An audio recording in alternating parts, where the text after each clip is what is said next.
Welcome to the Savvy Dentist Podcast with Dr. Jesse Green, the show where great dentistry meets great business. Listen in each week as we bring you an inspiring person who will share their story, ideas and business techniques to help you create a practice and a life you love. And now introducing your host, Dr. Jesse Green.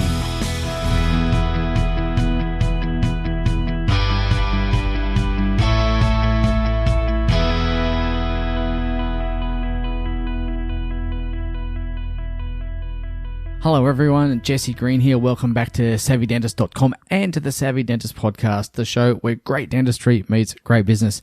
Today is a bite-sized episode, and the question I've got for you is, would Warren Buffett buy your business? All of us have heard of Warren Buffett. He's regarded as perhaps the most successful investor in the world. And of course, Warren Buffett has been at this for such a long time that over that period of time, he's developed rules of the game, things that he looks for in businesses that allow him to make informed decisions about whether he and his offsider, Charlie Munger, should invest into that business. Now, of course, we understand that Warren Buffett generally buys big businesses, so size of most dental practices is going to preclude him from investing into a dental practice. But that said, the principles still remain. Would Warren Buffett buy your business, assuming it was big enough? So let's put the size question aside for a moment and let's talk about the other things that Warren Buffett looks for in a business so that you can then go through a bit of a mental checklist and go, okay, if I'm going to improve my business, I want to make it investable. I want to make it acquirable. And it's important to have these things in our mind as we go through and build our business. So the first thing that Buffett looks for is a legitimate reason for being. And one of the stories I heard him talk about was a donut shop that opened somewhere in America. And of course, in America, there's donut shops left, right, and center. There's a variety of different chains, whether it's, Wendy's or Donut King or whatever it happens to be. And this particular person, for whatever reason, wanted to be in the donut business. And so they set themselves up a shop somewhere in, I think it was in Cleveland. And what ended up happening is that business just quickly went out of business because there was no need for a donut shop in that area. And of course, one of the things that happens in dentistry is we see suburban practices popping up left, right, and center. And does that practice really have a legitimate reason for being? Does that suburb need another dentist or not? Or are they just wanting to be a dentist in that area for the sake of being a dentist in that area? So the first question to ask yourself is, do I have a legitimate reason for being? The second thing I'm going to think about is, or talk about, is that what Buffett talks about is this business successfully violating industry norms? So most people, when it comes to business, follow the crowd. They follow the accepted standards. You don't kind of think independently about what's going on. And of course, there are many, many examples of going to various meetups, various meetings to find out that, other people are doing things kind of fractionally better or incrementally better than you. And it's just a game of increments. And what Buffett looks for is a business that actually challenges the status quo. What are they doing differently? How are they doing that? And are they doing it really successfully? So again, it's about differentiating. It's about creating categories of one. It's about, reimagining business models. It's about a variety of different things. But again, understanding that business as usual is not exciting to Buffett, and the incremental game is not exciting to him at all. So the third thing is to understand that the ultimate entrepreneurial achievement is replacement. And that's going to come back to systems and teams and teams and systems and teams and all together. So really what most dental practices have is a practice owner who's got all the information in their head, and on a day-to-day basis, they kind of rock through, they give direction to whoever is asking or needing direction, and in essence, they're winging it. But what we really need is to be able to create systems which are a form of intellectual property assets. And so our job as business owners is to be building assets into the business. And what I mean by that is assets are used to generate sales or revenue. That revenue is converted into profit and ultimately free cash flow. And from there, the owner of the business has the choice of taking some of that free cash flow as a dividend. They can use that free cash flow to pay down debt, or they can take that cash flow and buy or build more assets to repeat that cycle again. So again, it comes back to building assets. And it's super, super important to understand that the role of the business owner is to take assets and convert them to cash flow. And the efficiency with which they do that, or their ability to do that well, is a measure of business effectiveness. So when it comes to assets, one of the things that is often overlooked, as I said, is intellectual property assets, and a subset of that are marketing assets. And one of the things that I see happening all the time is people approach marketing as though they're doing marketing like it's a verb. But one of the things that successful business owners understand is they build marketing assets that they can use again and again and again, that are almost evergreen.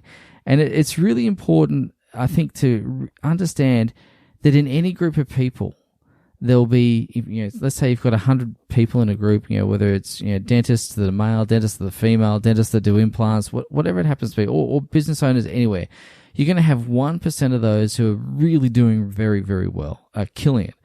You'll have another 4% who are kind of going okay, doing quite well, really well. You'll have 15% who are doing, moderately well, and then it falls precipitously off a cliff. The remaining 80% are just also-rans. And so the top 20% are doing really well. And this income inequality is a direct result of behavioral inequality. And the behavioral inequality I'm referring to here is the ability to build assets and the focus on creating assets into the business and then leveraging those assets to create cash flow. So while we're on the topic of cash flow, one of Buffett's favorite metrics is stability of earnings growth, so STAGR. And what Buffett likes to see is consistent earnings, month in, month out, quarter in, quarter out, year in, year out, rather than these huge fluctuations. Rather than going on the roller coaster ride of cash flow where it's feast or famine, Buffett likes boring, predictable businesses that churn out cash month in, month out. And I think that's really, really important to understand, because boring is profitable and profitable is fun. And so even though Buffett, loves to, buy and grow his portfolio of businesses, there's only a couple that will cut the mustard, that will pass muster. And another quality that he looks for in businesses are those that are not fragile, those that have a margin of safety built into them. And one of the things that, I've been talking about for years, and in fact, I know I had a chat to a friend of mine who's also well known in the dental industry, runs a large Facebook group, DPO. Some years ago, we were talking and I introduced him to this concept of the financial moat. And I learned that concept by reading about Buffett. And ultimately, we want a business that has a financial moat that is deep, that's wide, it's got alligators in it. And ultimately, that's a barrier to entry. That's really what we're trying to do, is to create a barrier to entry. It's a margin of safety. And so the things that we need to understand is that commoditization is a real threat to businesses. And there are some businesses that, up until a year or two ago, you would never think would be commoditized. And if you look at orthodontics, for a long time we thought that would never be commoditized, would never be Amazoned in a way, because you needed to have, an orthodontist or someone skilled, put a patient in a chair, tip them back, look at their teeth, come up with a treatment plan, all those sorts of things. But now, of course, we've seen the advent of Smile Direct Club and other things like that. And so we're seeing the commoditization of it. Now, we all understand that Smile Direct Club is not a substitute for an orthodontist. I get that. I'm not saying it's equal in quality. I'm not making any of that commentary at all. However, what I am saying is that is a threat to the business operations of an orthodontist. So you need to be thinking, how do I create a barrier to entry? How do I protect my margins? How do I protect my pricing? How do I protect all of these things around that? Because what's going to happen is, if a patient sees orthodontics or Invisalign or aligner therapy as the same, no matter where they go, then they're going to make a choice based on price.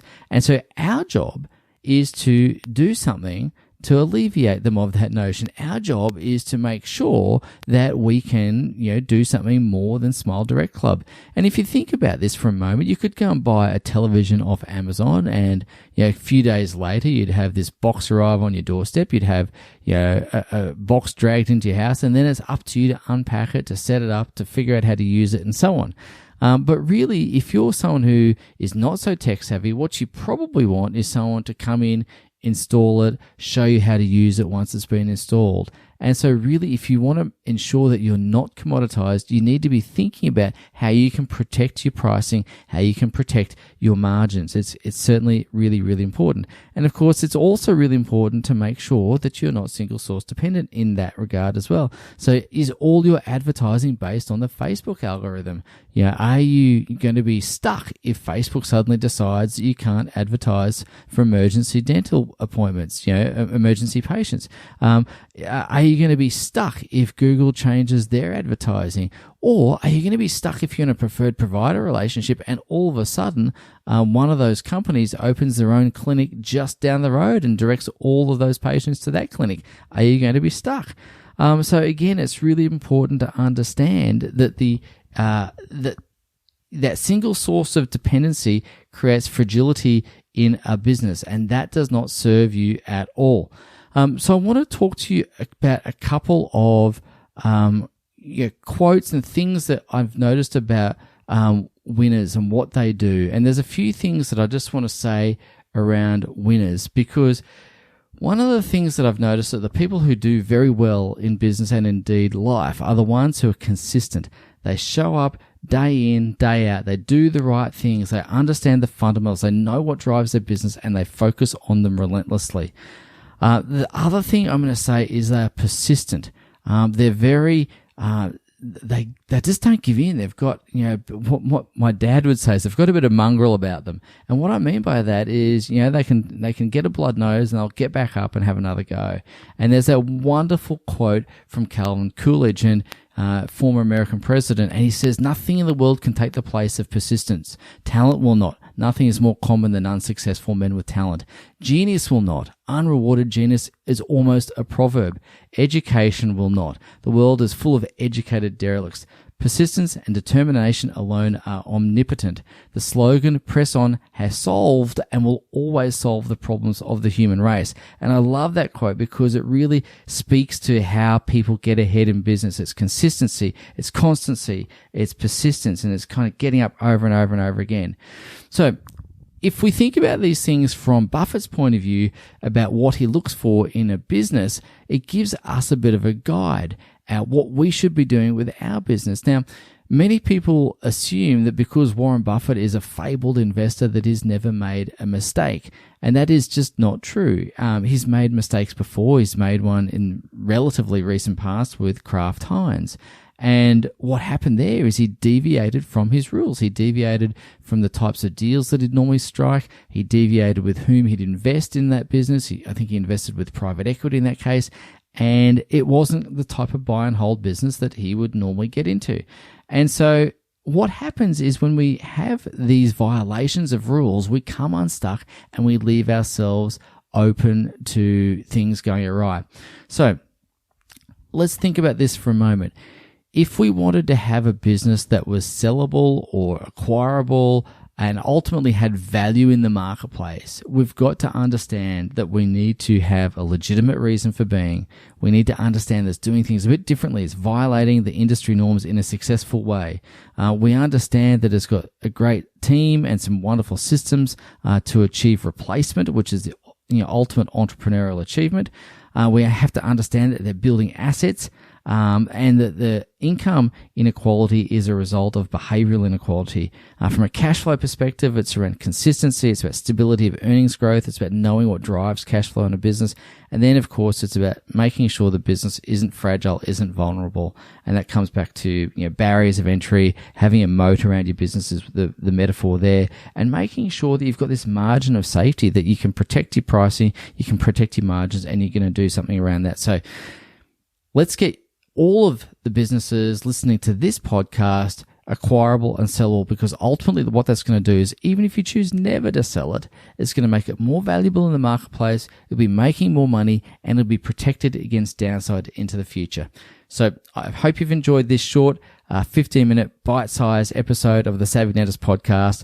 Look forward to talking to you shortly. Take care. Bye now.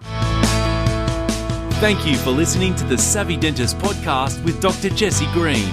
For more free tools and resources, join the free Facebook group. visit drjessegreen.com/Facebook.